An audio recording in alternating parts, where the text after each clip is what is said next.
Welcome back to episode 343 of the Hockey Cards Gongshow podcast. Put a couple of dumb Minnesotans behind a mic, sprinkle in a crazy Canadian, and it's a Gong Show Super Show. Hello, everybody. How are we? Hi, I'm Phil. exhausted. Really? What's going on? Yeah. Yeah. Why are you tired? We're just starting the show. The I haven't expo. talked to you in days, Phil. Oh, yeah, the expo. Yeah, I'm probably sleeping. Post-expo fatigue is a real thing. So we have another special show that we're pre-recording.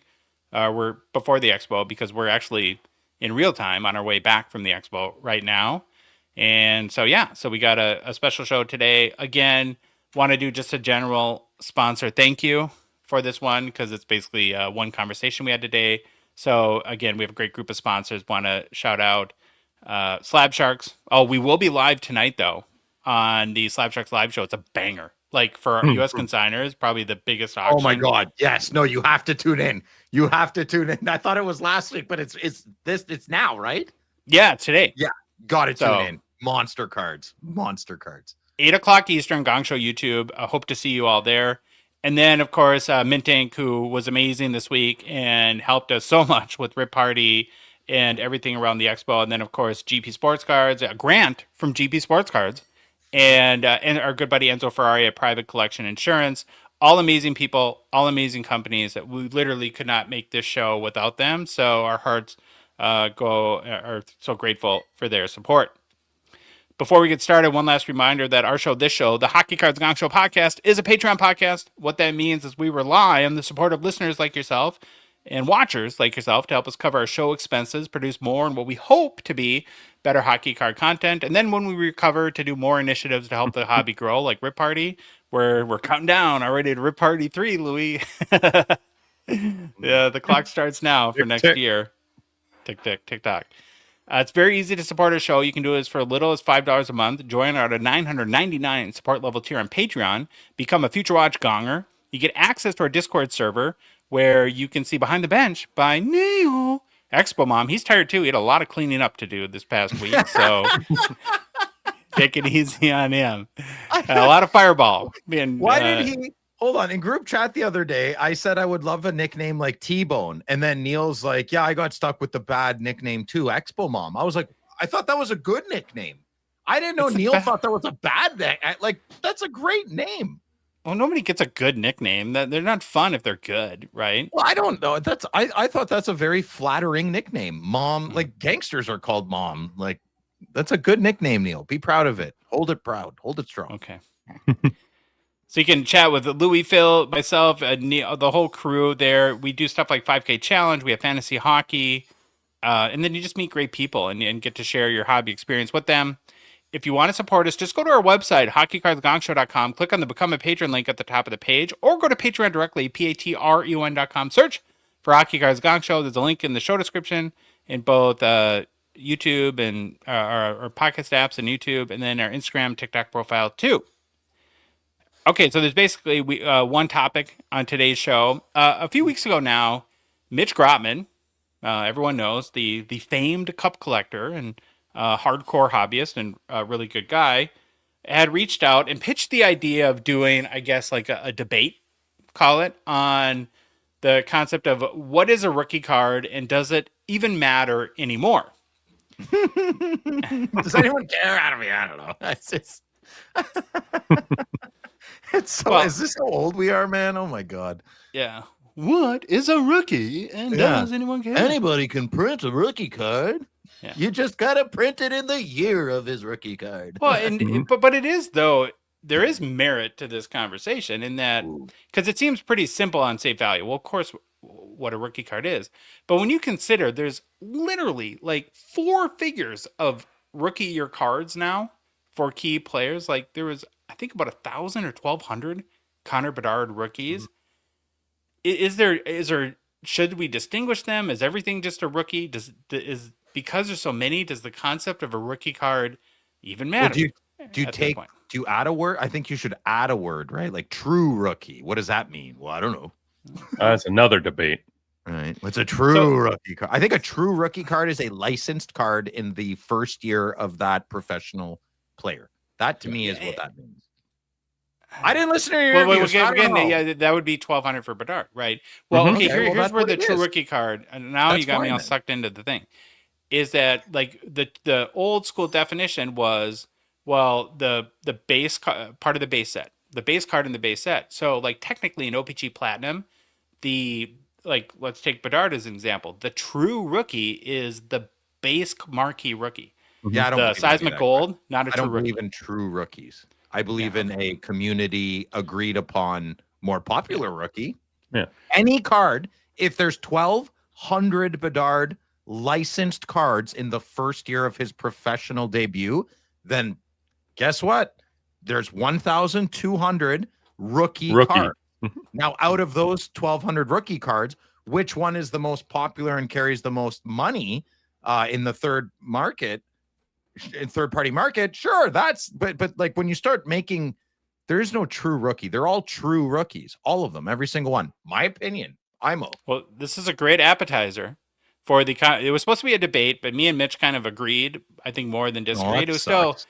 we still had a good conversation. Just click And off, good listener. It's a boring one. Don't even. just because you're not in it, you're such a diva. Did Mitch ask about me? I He probably did. love it. Mitch likes me. I know Mitch likes me. I must have come up at least one time. No, Is Phil coming to the expo? Yeah. no, Where's Mitch Phil? knows I'm coming. Good people. He asked find good about Louis people, all the bro. time, but he didn't want anything to do with you. Yeah, No, nobody It's the does. truth. No. I love It was a fun conversation, and Mitch is always great to talk to. So we hope you enjoy the first. Maybe we'll do more Gong Show debate. What is a rookie, and does it matter? Well, we're pleased to welcome back to the Hockey Cards Gong Show Mitch Gropman, the Cup Super Collector. Who? Well, first of all, hi Mitch. How are you? Hey, I'm great. How are you? Doing well. Are we going to get to see you at the expo in a few weeks? I will be there. Yeah, Thursday through Nice. Saturday. Nice. Good.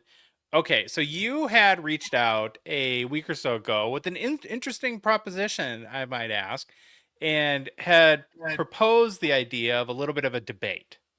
And because debates are fun, right? Especially if done in like a civil, non-poopy pants sort of way where, nobody's like feelings are going to get hurt. Maybe. I mean, I might cry. You never know.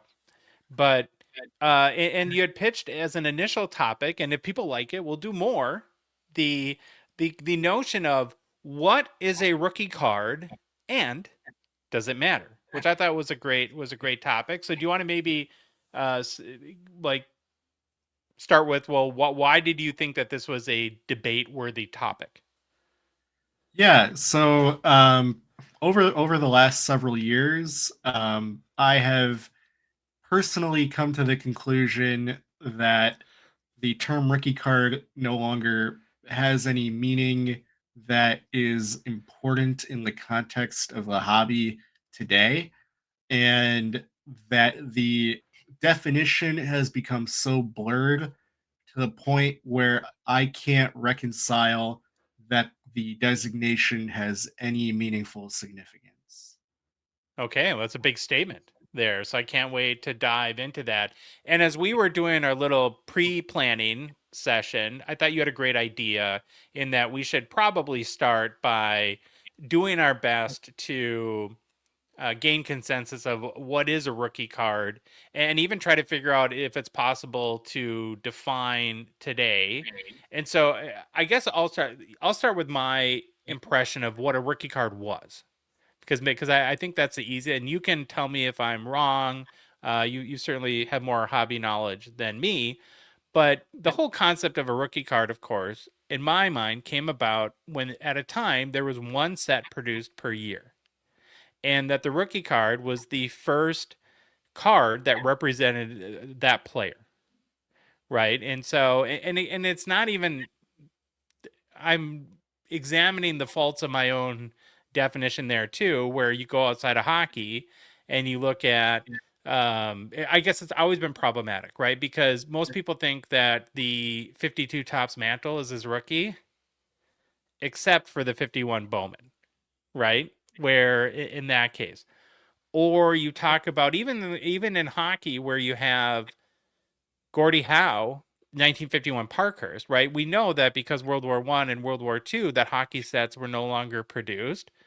Well, Gordie Howe was well into his career by the time that 1951 Parkhurst came out. That's why he looks like a grandpa in just about every hockey card, because he kind of was a grandpa, right? And by the time they started making hockey cards, and you kind of start to think, well, does that meet the spirit of it? Because there's, I think, like the rookie card, we can break down between the spirit and the and the definition, right? Those can be two sort of separate things. And so I don't know, maybe it has this been definitionally a tough concept for 75 years now?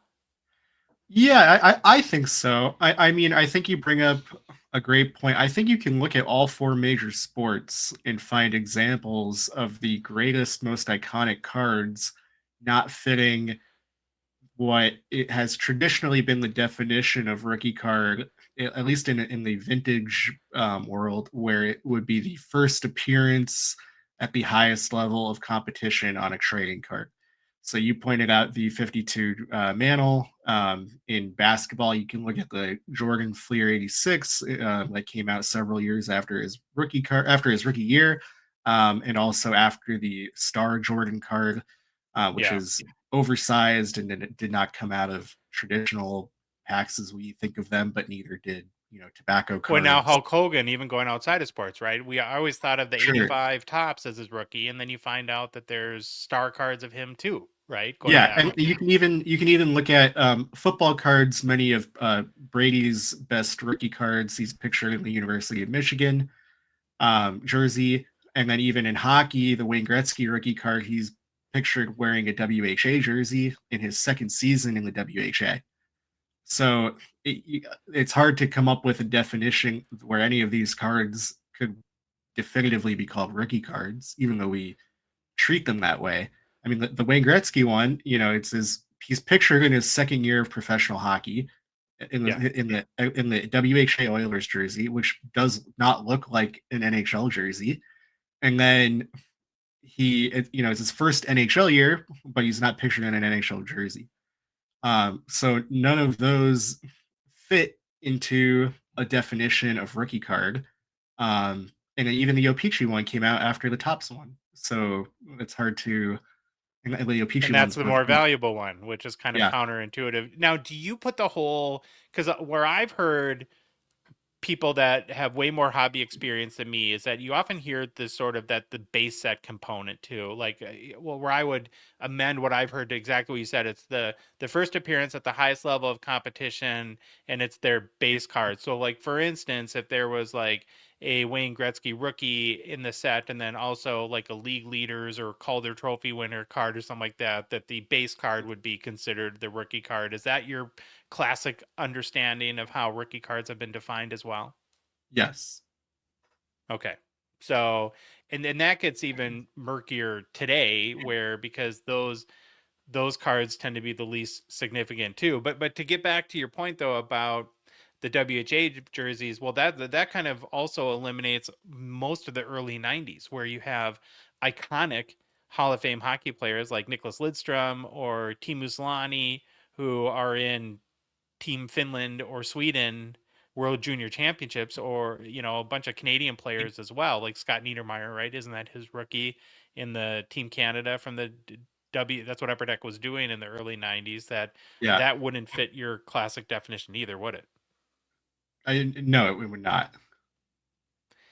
So, then I think this is like where we're going to lead into a fun debate, because intellectually, I think that I will agree with you, but my heart won't, if that makes sense. And that rookie cards, it's such a driver, right? So if you're going to say to me that that a rookie card doesn't matter, then I might start to counter with that. Well, then why is it probably the most used word in eBay listings?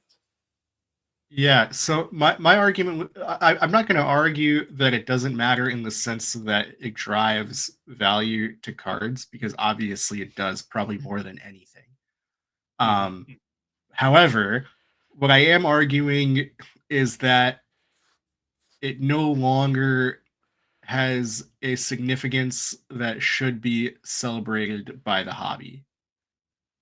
Yeah. And I believe that we have gotten into this kind of feedback loop where everyone who gets into the hobby sees that the most valuable cards are the ones that say rookie on it for the most part. And obviously, there's plenty of exceptions of non-rookie cards being worth a lot of money, but by and large, the rookie cards sell for more than the same card from a later year. And because everyone that gets into the hobby is told this, it's just kind of a baseline thing because it's something that used to be true in the hobby a long time ago. And I actually think it's very similar to the debate happening right now about PSA, where people are arguing about like the PSA upcharge and not liking PSA. However, everyone knows that the PSA slab commands the best resale value.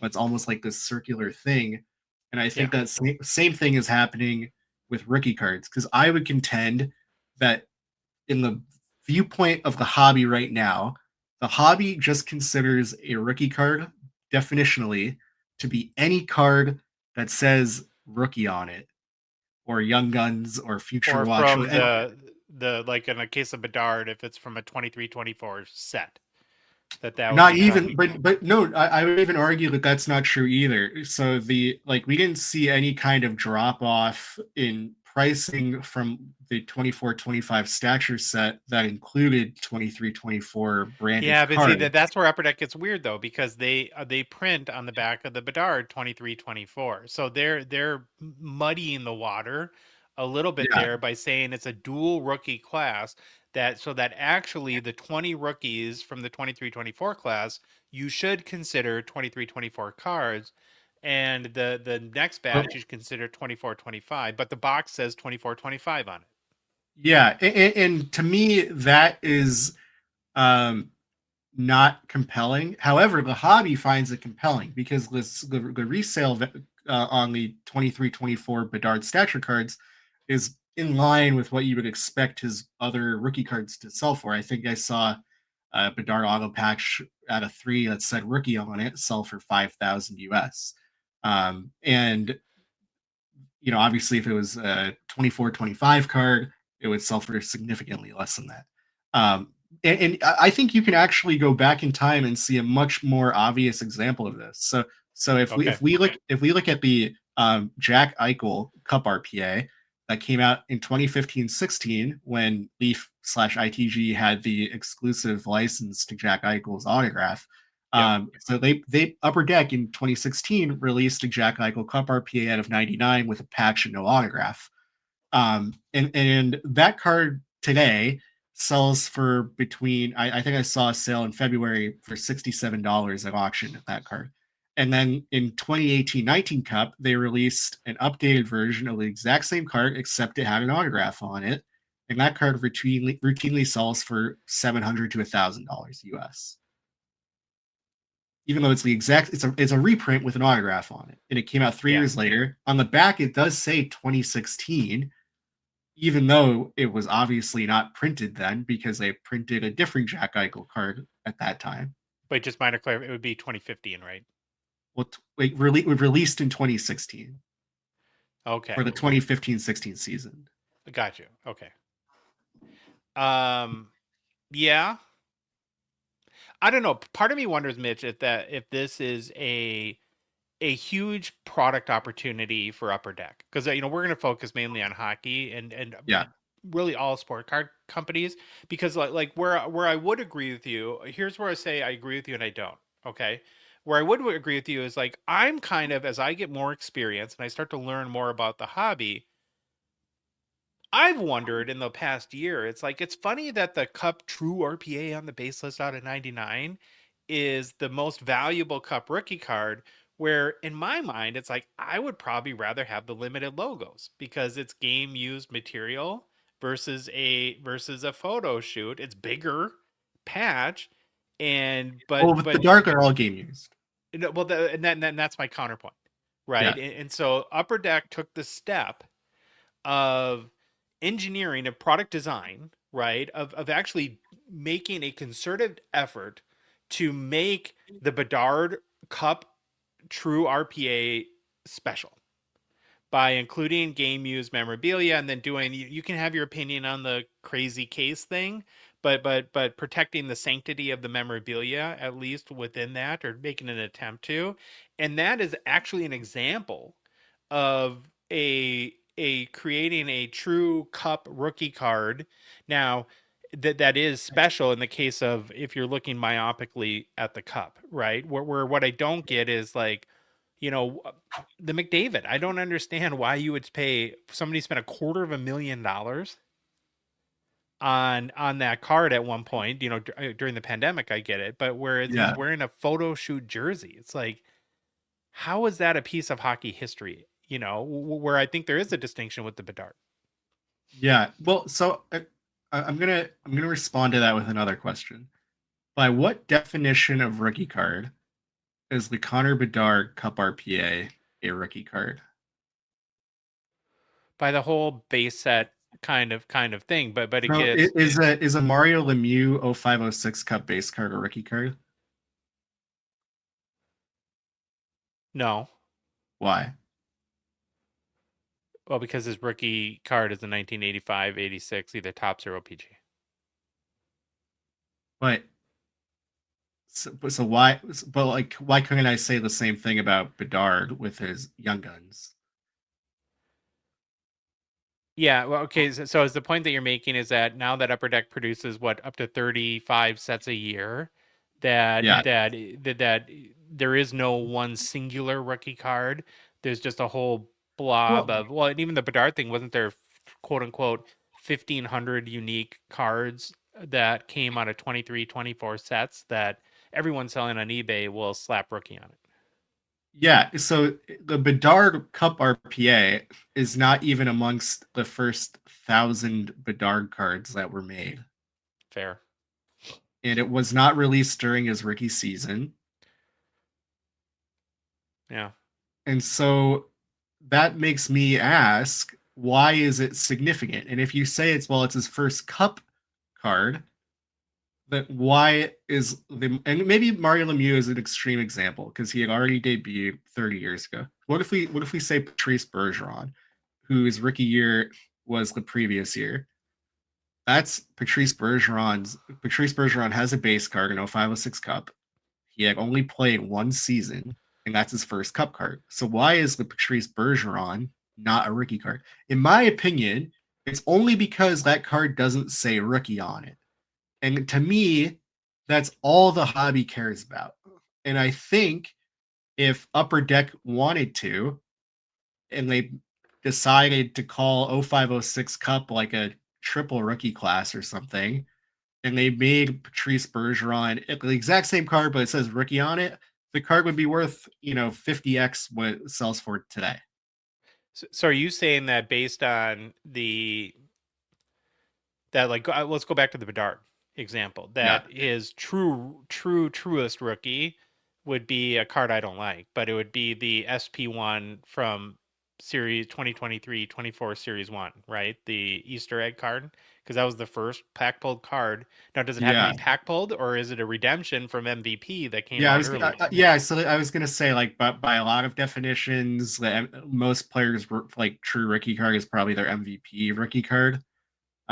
If you, I mean, depending on if you include redemptions or not, maybe it could be an XRC.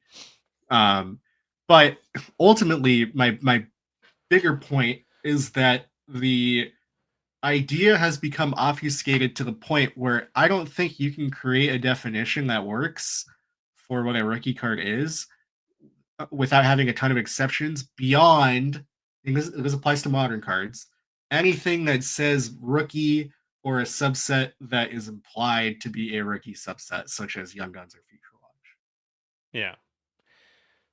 So where do you fall on, do you think that, well, what should happen then? I mean, is this a big opportunity, you think, for Upper Deck or other trading card companies to actually think through this process and align their products around kind of creating the ultimate rookie card, or and redefine it in a way that can be applied consistently? Or do you think that it just shouldn't matter anymore and we should just kind of, judge cards more on the brand of that card itself. Yeah, I mean, it's hard to say because if I'm the card companies, it makes sense why they just put the rookie designation on everything that they can, because that is what the consumers of their products want. Um, so I'm not really. I don't think I can make an appeal to the card companies because they're just responding to consumer demand. I really want to make an appeal to collectors to think more critically about why they want a card just because it's a rookie. Okay, I'm gonna half agree with that, right? Because Okay. part of me, I understand what you're saying, and it does make sense. But you look at a guy like Steve Jobs, right? Who Okay. took away the home button on the iPhone, and everyone, but he's like, but he knew that he had a vision, right? That he never designed the iPhone around what people wanted, but the vision that he saw, the product roadmap, if you want to be all technical, right, for the product moving forward. And then look at Apple since he died and how the iPhone has literally stopped evolving. Right? I mean, it never changes. And the camera gets a little bit better, the battery gets a little bit better. That's it, Yeah. right? And so I think at some point Upper Deck can step up and say, we think that there needs to be some sort of definition to this, and we're going to make an effort to define that for the hobby so that collectors don't get so confused and they do know how to navigate this moving forward. Yeah, I guess I half agree with that. I don't think it's in Upper Deck's best interest to narrow the definition of a hockey card because now they're making it harder for them to create value in their products. Because a lot of where the value comes from are all these thousands of rookie cards. And I think if you take that away, it becomes much harder for Upper Deck to create value in their products. Yeah. So it's certainly a difficult problem. And I just don't even think like to the point where I don't think it would be reasonable to even try to appeal to Upper Deck to do that because I think they would just lose from doing that from a business perspective. Well, I almost wonder, like, and there's a huge problem with this idea, and I'll get to that in a second, but I just want to acknowledge it before I say it. Is I look at what Fanatics has done with baseball and now basketball this year with the MLB debut patch. And to me, if you want the concept of a rookie card, if you have a card of a player who's wearing a patch from the very first game that they played in the league, to me that screams the spirit of what a rookie card should be. The problem, of course, is it's one card and one person gets to own it, and it's not readily enjoyable by the hobby in mass. What do you think of that Yes. idea? I mean, I think it would be a great idea to have that in hockey. I would imagine that Fanatics probably has some kind of intellectual property stake in the idea of it. That Upper Deck probably wouldn't be able to tap into. But there could be creative ways around that, and I'm just speculating. Maybe they don't. But I would if I were Fanatics, I certainly would not want my competitors to copy the idea.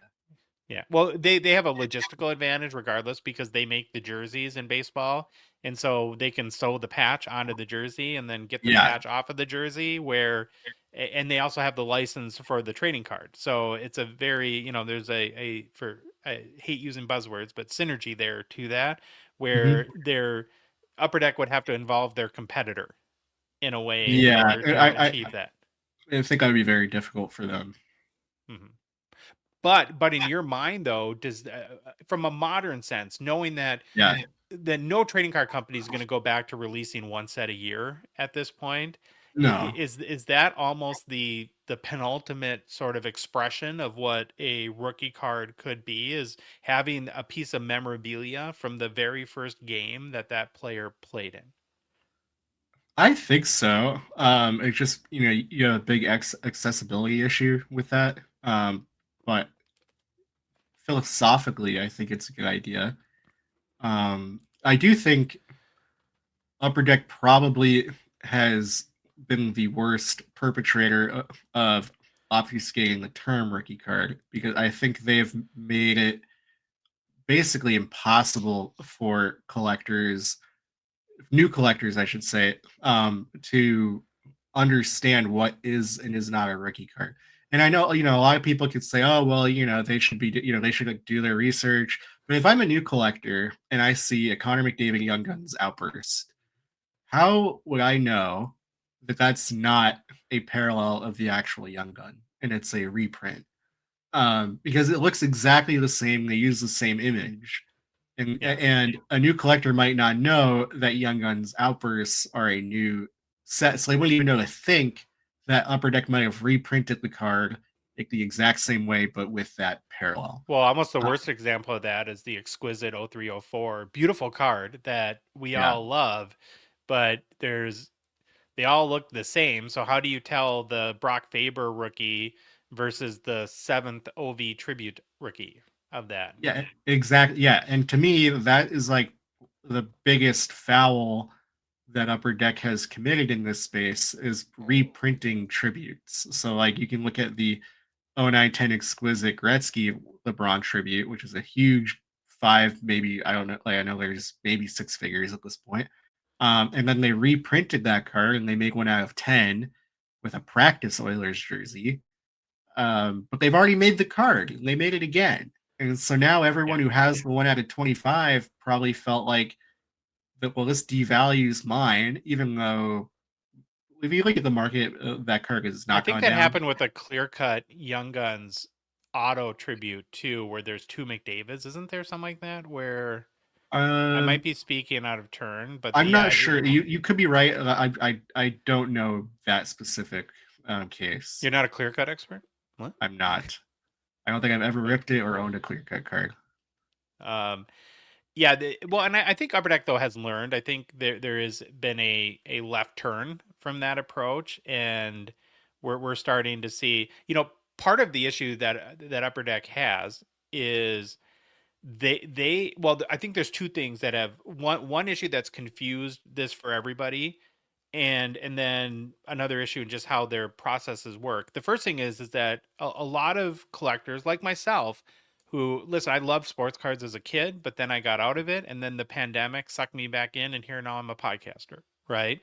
And the sort of like the strategic order of sets got all mixed up during the pandemic, where we just had artifacts come out very, very early. More, it's been like a January, February product ever since the pandemic. And then now it comes out in September, and it's like, wow, why is Artifacts so early? And then you have like a guy like Grant Sandground who comes on our show and explains, well, this is when it's always supposed to come out. It's just the pandemic horked up everything. And so I think that that's confused a lot of people, just what the pandemic did in that regard. And then the other issue is that because of the length of time it takes for Upper Deck to produce these products, they're years ahead. So if we came up, like if they're listening, hey guys, to us talk today, and we have really good ideas that they wanted to implement, that as a collectors, we wouldn't see those in boxes until like the 2028 releases at this point, which I think is a huge problem because you can't respond to the changing marketplace in a timely manner based on how far in advance they have to build these sets. Yes, I completely agree with that. And I understand that a lot of people that disagree with me would say that, oh, well, it's an exception for the pandemic. But I think maybe that was true in 2021 or 2022. But it's been 5 years since the pandemic. I think at some point we have to say, okay, I understand there was this, probably once in a lifetime thing that happened. However, I think in many industries, they would have just said, okay, we didn't have, this guy's card in this set because of the pandemic. But instead, Upper Deck decided, well, we're not going to cut very many products at all. We're just going to have them all be delayed for 5 years plus. and then hope that the hobby is cool with that. Yeah, and then try to catch up. And it's been bumpy, but I guess maybe the silver lining now is that it seems like they are getting caught up. Okay, but let's get back to the big picture here for a second. Yeah. Do you want rookie cards to matter? I mean, or like, where are you coming from? Like, would you love Upper Deck or Panini or Fanatics or them all to come together in a cabal or whatever and to define this in a way that would make sense to everyone? Yeah, I think that if we agreed on what it is and it became a much more narrower thing, then it could once again be something that is important to the player. Um, so for example, if we decided that a rookie card has to come out during the player's rookie season, which I personally think is a meaningful distinction, because I think if you go back into like why did we value the first of card of the player more than anything, because that's kind of your earliest window to get into a player before they've had all-star games, and Kaprizov had 2 all-star games by the time his cup rookie came out. So you already knew like that was a hit when and there you lose that degree of prospecting when the card comes out in the player's third year. And I think back in the day, you could point to the rookie card and be like, well, the people that got in the rookie year were like the ground zero, like you could go off of hype or like draft position, but that was really the earliest time that you could have gone in with the least amount of information. But now that you have cards that come out in a player's second, third season, you're not really getting in when the player debuts. You're getting in after they've already established themselves as a great player. And to me, that really diminishes the significance of the card. And I think to a lot of people, they probably don't give a I don't know. Can I curse on here? Yeah. No. But to me, that would be a significant distinction. Mm-hmm. Okay, so if you're in charge of Upper Deck, how would and you wanted the rookie card to matter? Do you have a solution? What would you do? I would just skip products until we got caught up, and then just start from where we can once again release products on time. Okay, yeah, and I do It's want to very circle back easy on for me that. to say that, like from my position, I don't I don't have visibility into Upper Deck's logistics. I'm sure there's 55 reasons why Grant Sangran would tell me that would be a Well, half logistical the disaster. products they might have already paid for too. Yeah, exactly. Right? Yeah. So Yeah. but at least, I mean, I guess maybe I would say that, like, okay, if we're up to 2028, I don't know if that's true, but if that is true, we could draw a line there and say there will be like a big reset, and then Which now it just we're takes them too long to make products. It's yes, and there, I personally I think there's too many products. I mean, we're getting like a new product every week or two. Yeah. Yeah. Well, I mean, I think that's a whole. And I want to clarify something you said though, because I had never thought of it this way.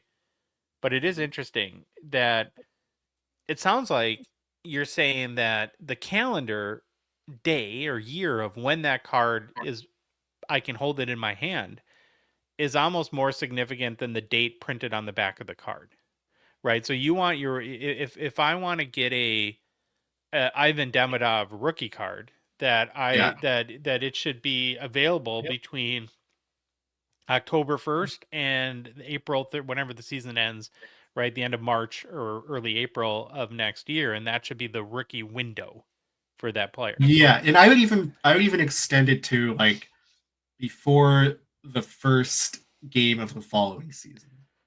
Okay.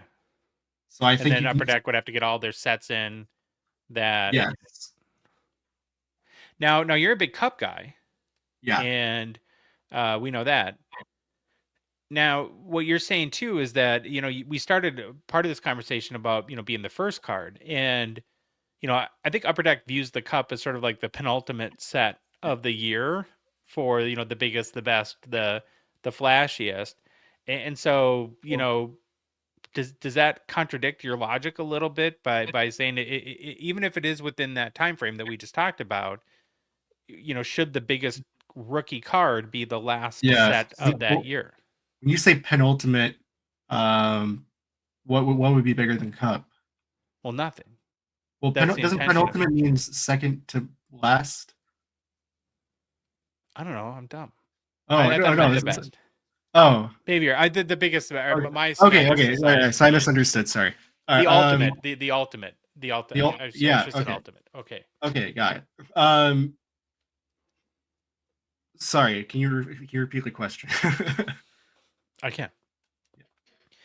If the cup is sort of the tippy top of the mountain and the biggest, the greatest, and you've said on the show too, it's like the ultimate hockey set that's produced, and an Upper Deck doesn't want to come out with it first, in part for logistic reasons, right? Because they have to get the cards hard signed. They need, if they want game used jerseys, well, they have to have game used jerseys to make that possible. So naturally, it has to be one of the last sets produced.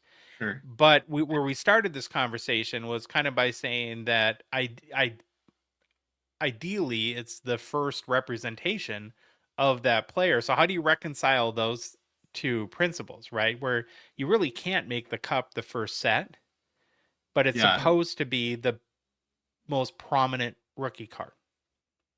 Yeah, so I do think if you release the cup within the year, like before the first game of the following season, like you can still call that a rookie year card, and that can still be significant because the card came out during the player's rookie season. I'm okay amending my definition to any card that comes out during the player's rookie season. But that's not what happens. But I think if it did, that would have, to me as a collector, a much higher significance than a card coming out during a player's third season. Yeah. And that might take more cooperation with the players and the league and the players association, because I know, like, if I'm trying to straw man the Upper Deck, sort of retort to that, it would be, well, listen, we would love Ivan Demidov to return his cards a week after he got him, but he ain't doing that. So what do we do? Yeah, so I mean, I understand that retort, and that makes sense to me. I mean, ultimately, you end up having more redemptions, which I wouldn't even mind it if the product came out at that time, and then we still have the update system that we have now, which I think is a great alternative to redemptions. So I think in that case, as long as Upper Deck actually made the card already and they release the product, if it ends up having to be an update in the following year, that doesn't seem like a big foul compared to like actually reprinting the card. And so now there's 198 Jack Eichel rookie cards. In theory, but by what definition is the autographed one a rookie card other than the fact that it says rookie on it? Well, can I cry foul on the update thing though a little bit? Yeah. Okay, so I'm very excited about the 23-24 rookie class because I love me some Connor Bedard, some Adam Fantilli, my Golden Gopher, Roll the Boat, Sky Yuma, Logan Cooley, and I go out and I drop $1,000 on the box, and then the next year when it comes out, it's like Fantilli, Cooley, and Luke Hughes were redemptions or updates. They weren't even in the $1,000 box I bought.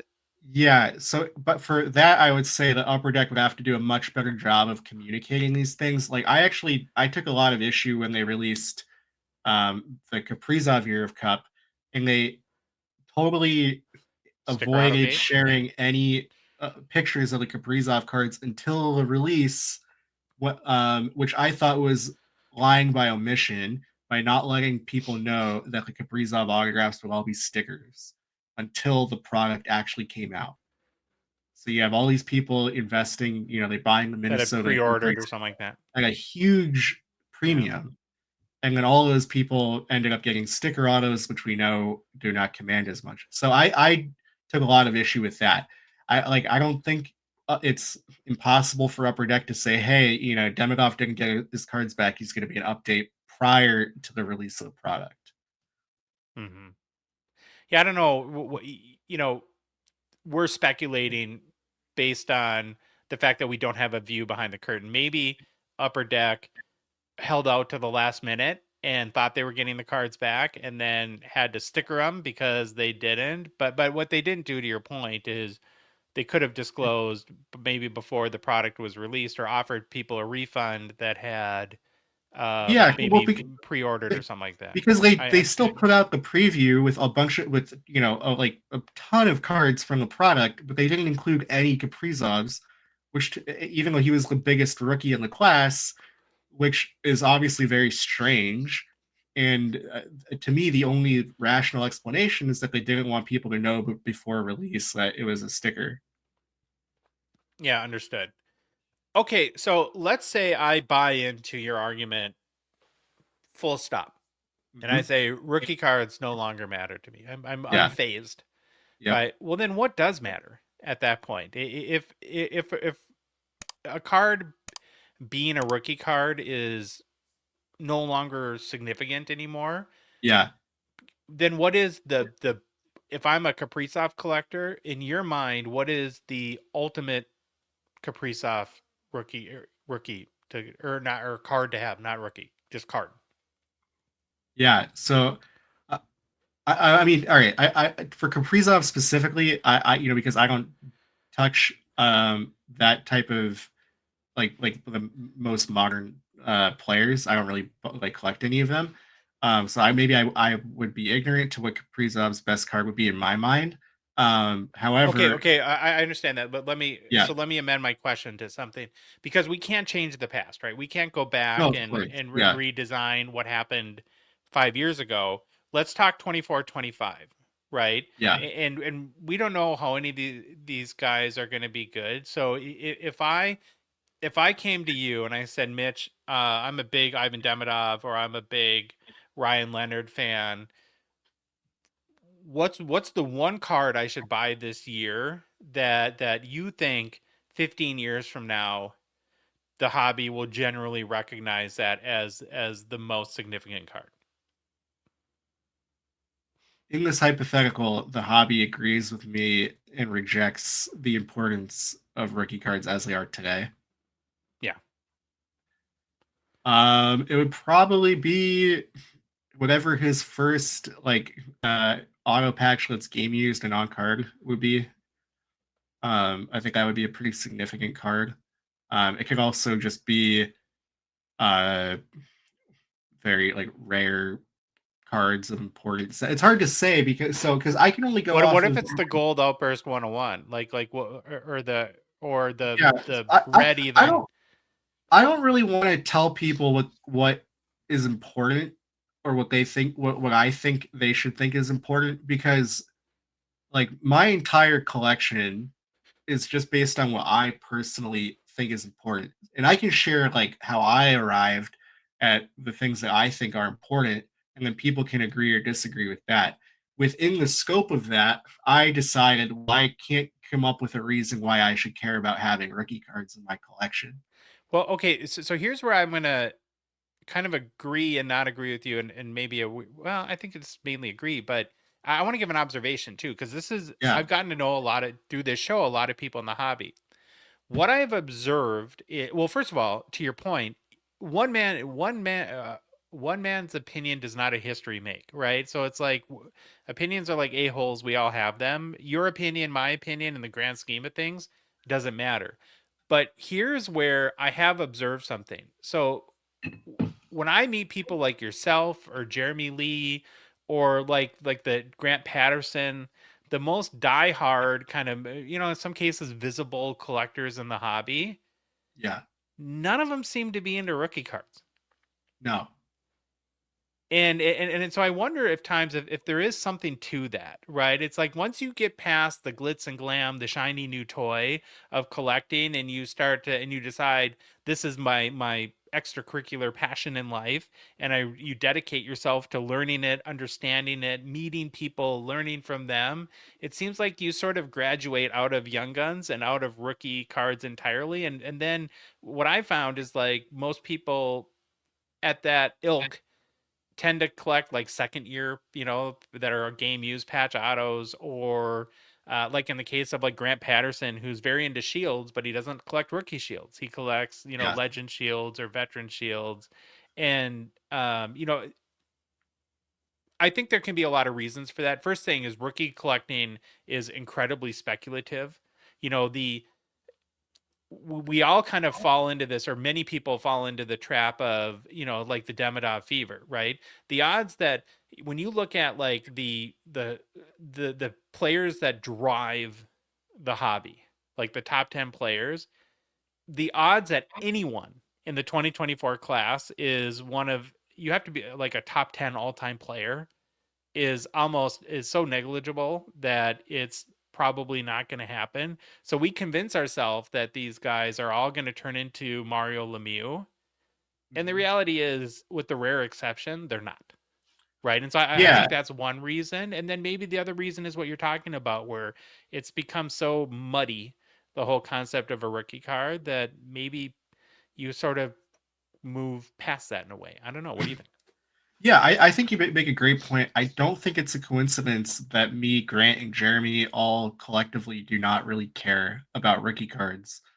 And I think what that speaks to is that as you go farther in the hobby, and this doesn't apply if you're a dealer or an investor, but if you're a true collector, you meet the guys, and they, maybe their collection just is 20 PSA 10 Sidney Crosby Young Guns or something like that. To me, I mean, and I'm sure someone could find an example against this. Maybe there is someone, and that truly is what they just want to collect, and that makes them happy. But for the most part, probably people that have those are investors, and they believe this is the iconic card that people are going to care about in 20 years. And I think that probably is true. I think in 20 years, the Sidney Crosby Young Guns is still going to be one of the most important hockey cards. But what I would say is that people like me and Jeremy and Grant, we've all taken the time to sit down with our collections and really think about what is it that I think is important? What do I actually like? And why do I think it's important? And so like I can point to each thing in my collection and I can explain to you why I thought this was worthy of my collection. But that came through just me independently thinking a lot about my collection and cards and the history of hockey cards and where these things fit in. So, like for example, you might know like I'm collecting the 0304 Bowman Chrome Gold set, which Yeah. is the rarest parallel of the only year that Bowman Chrome had NHL cards. And they're this awesome looking too. They look awesome, and they represent one of the most iconic sets in the hobby, which is Bowman Chrome, and the only year that hockey had it. So to me, I felt like that was significant and important. And the cards that I'm collecting from that set are the rarest versions of those cards. So to me, I through my own head logic decided that was important. That's worth me collecting.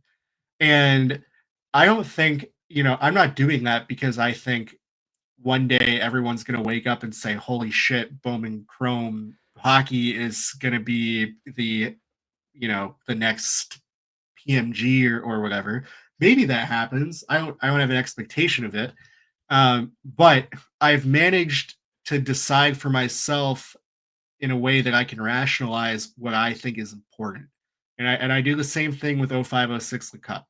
It's a very Yeah. similar train of Well, you're thought. just betting in that case that the consensus of the hobby will agree with you. Where I do definitely agree with that, Mitch, is that that there has to be something significant, and this is where I'll go back to the McDavid Cup RPA out of 99 versus the Bedard Cup RPA out of 99. And I've thought this before this conversation. Like when you see people spend $200,000 on the McDavid card, and it's like, what makes this card that significant? And I don't know the answer to that. Where at least in the case of Bedard, where they've given you that it's a game used jersey and it's from his debut, and they've given you the date of the game, I have a much it's much easier for me to buy the significance of that card, right? Where I say, Yeah. okay, now I understand why this card should be considered special, should be considered a cut above the rest. Where again, you go back to the McDavid, and I'll never understand, other than it being from the cup and his quote unquote true RPA, why that would justify that amount of money.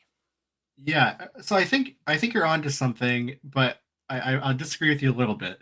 So I don't think that I'm betting on the hobby agreeing with me, because I honestly don't think that I can change the hobby, or like in the minds of the hobby. Maybe a few people, but I don't think I can, myself unilaterally change what people think is important. However, I can decide for myself what I think is important and make Fair. that the focus of my collection. Whether Yeah, or I was not, coming at it more from like an investing like lens, yeah. and I'm not an investor. Like like obviously, like I don't think my cards will go to zero, and it would be devastating if it did. But I'm not buying it because I'm just buying what I think is going to go up in value the most. I just yeah. have decided what I like the most in the hobby, what I personally think is important, and that's what I respond to. That's what makes me happy, to add to my collection. Something that I have managed to decide independently is important for reasons that I think make sense. You can't discount though the the bias that consensus creates. So let me give you an example of like maybe something easier to understand this. Yeah. Painters, right?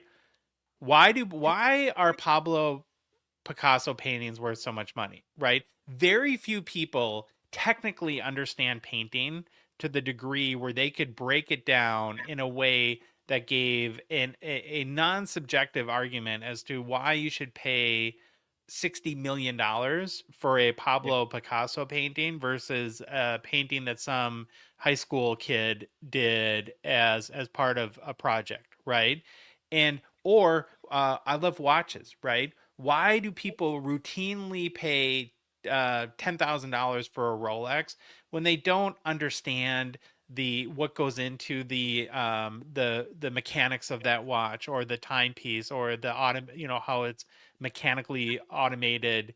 It's like, because and we're all susceptible to and I'll go back to like, why do you love the cup, right? How much of the percentage of the reason why Mitch Gropman loves the cup is the fact that you just know so much about it and you've learned about it, versus that the world kind of told you this was the best set. Hmm. I mean, I would say for me, a lot of it comes from like having very strong positive memories of Six the Cup came out. And I know your dad had a shop, and that probably factors into, that there's, personal ties to the Yeah, whole yeah. thing too. So like, oh, Sorry. I was gonna say for me, when that product came out, it felt like the hobby had changed in a way Yeah. that was important, and that has stuck with me since then. Where the what we think of as high end cards has elevated. I don't even know that it has really changed much since then. I still think that was maybe the most significant hockey release ever. Do you think that it's harder for, like, if somebody started in the hobby today, Yep. given that there's so many things, like, it's almost like going back to like simpler times when Mhm. you started it, where it's almost easier for you to find your own identity, it's harder to do so today? Very much so. I've said this several times. Like, I don't know how, as a new collector, I could make sense of the hobby today without doing an insane amount of research. And that's why typically new collectors for the first 6 months, they all like their collections kind of all look the same for the most part until You they've just like buy everything. you buy everything. You know they tell you the Future Watch is important, the Young Gun's important, that kind of thing. It takes a long time before you know enough to be able to kind of form opinions that are not just that mainstream by the Young Gun, by the Future Watch, by the Carp RPA. Well, I could tell you what happened to me is Sure. I spent a lot of money over a 2-year period and then looked at what I had and didn't like it. I Yeah. was like, I was like, oh, and then what and we've talked about this with other people like in our Discord, and we've talked about it on our show, is that I think that there is sort of a natural process today that you go through where it's like you kind of you pick your lane almost. Like I like inserts and parallels. And there's certain segments of those. I don't dislike patch autos, but I had to make it's like I had to realize I can't collect everything.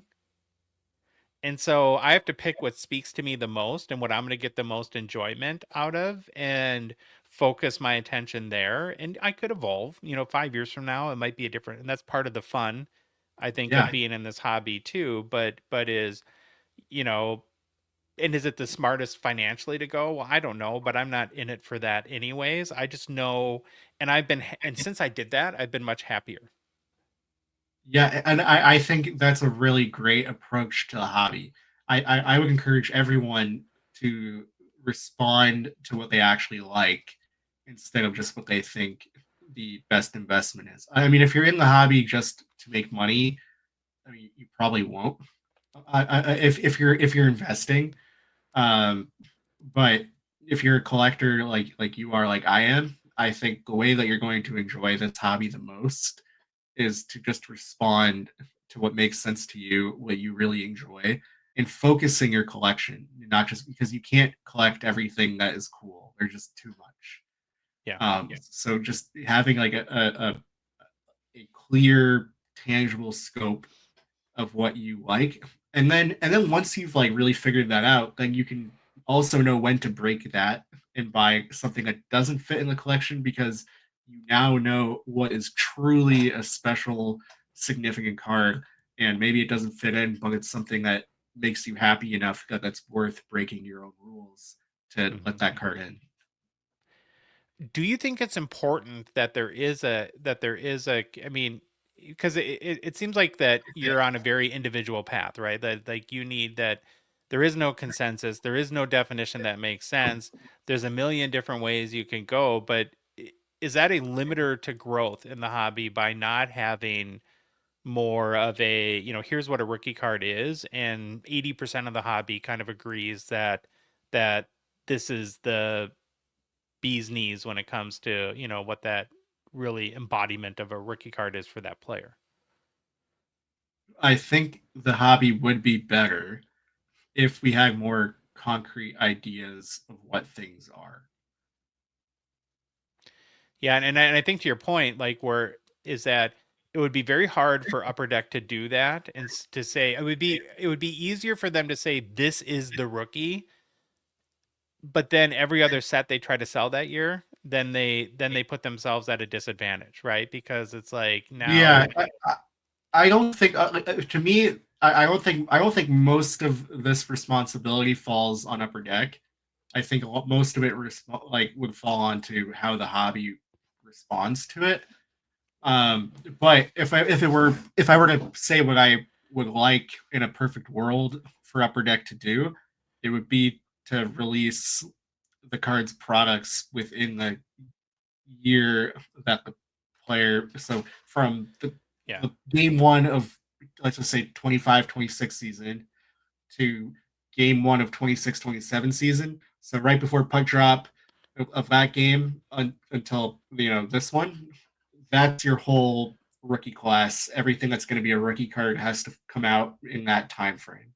And from what I understand, I think they're efforting to do that. And if they, how successful they are, and hopefully the sooner the better. But that seems to be, and we've seen evidence of it. Like we've in the past year, we've seen like platinum come out, and then 2 months later, platinum come out again, right? And that's Yeah.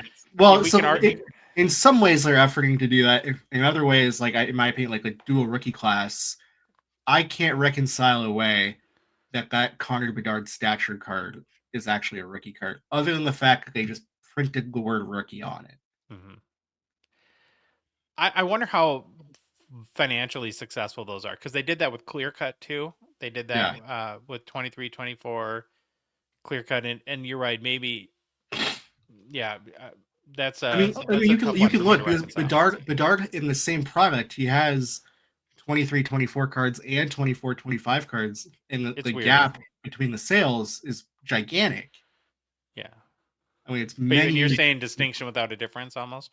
Yes, they came out of the same product at the same time after his rookie year during his third season. Mm-hmm. Why would I care that this says rookie on it? But in my opinion, currently the hobby, anything that says rookie on it, and that's why the Jack Eichel Cup RPA sells for $1,000, and the one that came out as rookie year sells for $100, because Yeah. all the hobby cares about is whether or not the card says rookie. Do you have enough faith though that 10 years down the road, like people will, because what I've noticed too with a lot of these type of products where, that I'm not saying they shouldn't exist, but you get like credentials cards, which I kind of like, these credential autos. And of course, when the month after the set is released, the hot rookie goes for big money, but then you find like 5 years from now, it's a much more of a bargain compared to every. So, I mean, can you make the argument this sort of all plays out over time anyways? Um, Not really, just because I mean, if I'm looking at the Eichel example, you know, Is the that an outlier? Is that more well, common, do you think? it's certainly an outlier, but I think we can look at it to see how the market responds to something like that.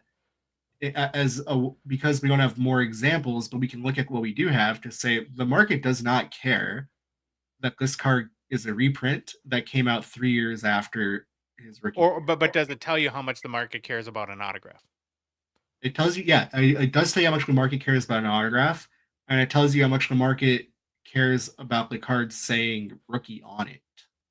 Because if you make the exact same card and it didn't say rookie, it would be, the same price as a regular, like a Jack Eichel signature patches, which is not very much. Have we solved anything? I don't know. At the very least, I hope that this gives you, Gets people to think, right? yes, which and if maybe someone has a devastating rebuttal to something I've said, and I'd love to hear it. But this is how I think about the hobby, and it's just my opinion. And if anyone can disagree with it and form their own conclusions, and I'm not trying to tell anyone how to collect. I'm just trying to ask the question of why should we care about that Well, word? maybe something should be done about it, because I can like, I'll go back to how I respond to everything you've said is I can buy the logic of what you're saying, but my heart tells me that a rookie should still matter, and I want it to matter, and I want it to be significant, and it should represent the sort of that ultimate representation of that player in a trading card. Yeah, ideally, but it's hard to do that when you have 1,500 cards of the same player that come out the same rookie class. Yeah, well, and then how, if the hobby continues to grow, how do you, and I think like we won't get into it today, but there's a whole other argument about sort of exclusivity to some degree creates, if we want special pieces, if we want to look at it that way, like I want this card to be significant, to mean something, that Yeah. the more almost available and inclusive you get, the less naturally it's going to be special, right? Because you're just, you know, you gotta, you can't have, a part of what makes things special is the fact that it is relatively exclusive. Yeah, So no, yeah, I it's have no idea certainly how to balance that. it's a difficult balance, and as the hobby grows, it becomes harder and harder to consistently create value on a bigger scale. and I recognize those issues, and I'm not trying to dunk on Upper Deck, even though I have some criticisms of some of their cards. Ultimately, I do think Upper Deck is the best card manufacturer in the game right now, and my entire collection is Upper Deck. So, if I hope that's a big enough endorsement that I'm not like some Upper Deck hater. Well, before we stop, I mean, my opinion is the past year, like they've been pretty dang good. Like that things are maybe not perfect, but definitely trending in the right direction. Yeah, and I've said publicly that I thought the most recent Cup release was the best one since 1920, at least. Oh, good. Yeah. Well, here's what I would love to see happen if people want to be involved in this kind, because I think that, the benefit of doing this is to get opinions beyond yours and mine. Let's use the chat. Let's create an active discussion where you and I can learn from people, and maybe working together, we can come up with some sort of I guess we can just all learn from each other, and maybe that can change something in a small way. Who knows? You never know. But I'm really curious to see what people will think. Yeah, I'd love to know. I know, because I know it's an unpopular opinion. I know most people cherish rookie cards and think that that's very important. So I'll be curious to see how people respond. All right, and and let us know if we should do more of this. Kind of answer these big, hard to tackle topics that have no easy answer. I like doing it. Did you have fun, Mitch?